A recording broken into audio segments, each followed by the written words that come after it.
The Chateau d'If, stored like a dark sentinel in the middle of the sea.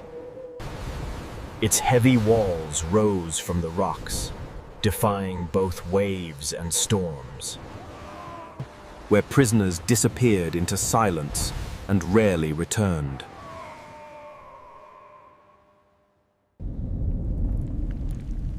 For Edmond Dantès, this fortress became his world. The iron gates had swallowed him, and now only damp stone and the sound of the sea surrounded him.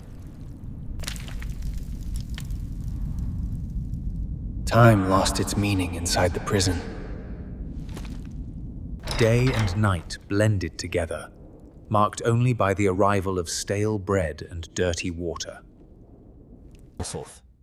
Edmund counted the stones in his cell, traced the cracks with his fingers, and tried to measure time by the thin ray of light. At first, he dreamed of rescue.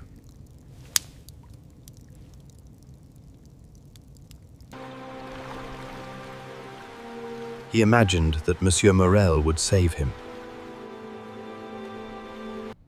That Mercedes would plead for him. That Villefort would confess his mistake. You know. But weeks turned into months, and no one came.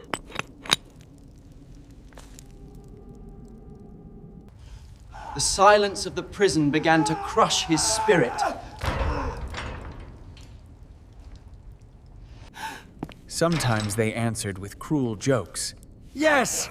Yes! Everyone here is innocent! Hunger gnawed at him, loneliness consumed him, and despair whispered dark thoughts into his ear. Perhaps it is better to die, he told himself. He considered starving himself, ending his pain. One evening, as Edmund lay in hopeless silence, he heard it again, a faint, The strange sound. Steady scratching sound. It seemed to come from beneath the floor, like claws against stone. At first, he thought it was rats, but the rhythm was too deliberate. His heart leaped. He tapped lightly on the stone with a piece of broken jug. The scratching stopped, then resumed more quickly, as if in answer. Edmund cried out with joy. He was not alone. From that moment, hope returned to his soul. Night after night, Edmund listened to the mysterious digging. Slowly, patiently, he began to loosen the stones in his own cell to help. He tore at the walls with his bare hands, using iron nails from his bed as tools. His fingers bled, but he felt alive again.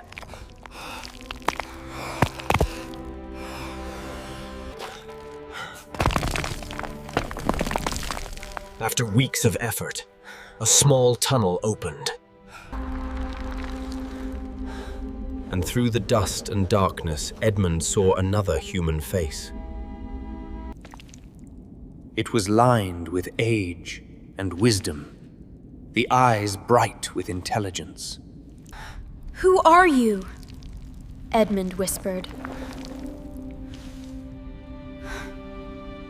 I am Abbe Faria, a prisoner like you, replied in a low voice. The two men reached out their hands and clasped them tightly. In that moment, Edmund felt reborn. The old man explained how he had spent years trying to dig an escape tunnel. He had miscalculated and arrived at Edmund's cell instead of the outer wall. Yet he did not regret it, for now he had a companion. Abbe Faria had been imprisoned for political reasons. He had served princes, kings, and ministers. But his intelligence made him dangerous to powerful enemies. Yet instead of losing hope, The priest had turned his prison into a school. He had written books in his memory, solved problems in his head, and taught himself new sciences by sheer thought. "You see, my son," he told Edmund, "a man may lose his freedom, but he must never lose his mind. That is the true prison."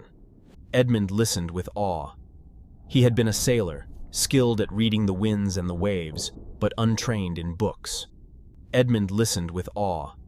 He had been a sailor, skilled at reading the winds and the waves, but untrained in books. Now, locked in darkness, he found a teacher who could open doors in his mind wider than the ocean itself. Edmund's heart filled with gratitude. I thought I would die alone. You have saved me. The Abbe smiled kindly. "No, my son. Perhaps it is you who will save me." Day after day, the two prisoners widened the passage, crawling through to spend hours together. The guards suspected nothing, for Edmund and the Abbe were careful to hide their work. More than freedom, Abbe Faria gave Edmund something greater: knowledge. The old man was a priest and a scholar, fluent in languages, skilled in mathematics, history, and philosophy. He had studied politics, science, and human nature, and the islands of the prison. "Since we cannot live free," the Abbe said, "let us at least live usefully." So Edmund became his student. He learned Italian, English, and even some Arabic. He studied history and geography, science and strategy. Once simple and youthful, grew sharp and disciplined.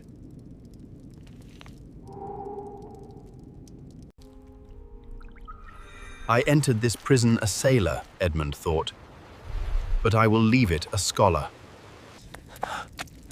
One night, as the two men whispered in the tunnel, the Abbe grew serious. "There is something more, Edmund. Something I have never told another soul."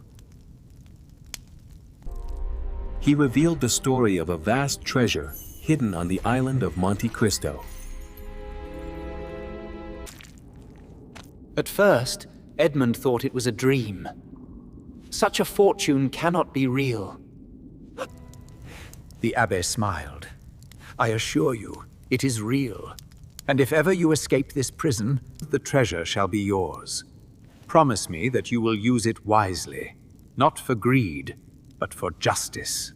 For the first time since his arrest, he saw a future, not as a broken prisoner, but as a man with power to change his fate. The Abbe suffered from terrible seizures, violent fits that shook his body and left him weak for days. He knew his time was short.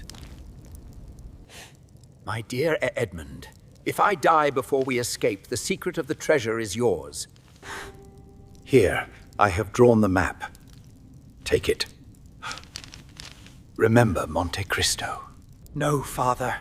You will live. Together we shall escape." But in his heart he feared otherwise.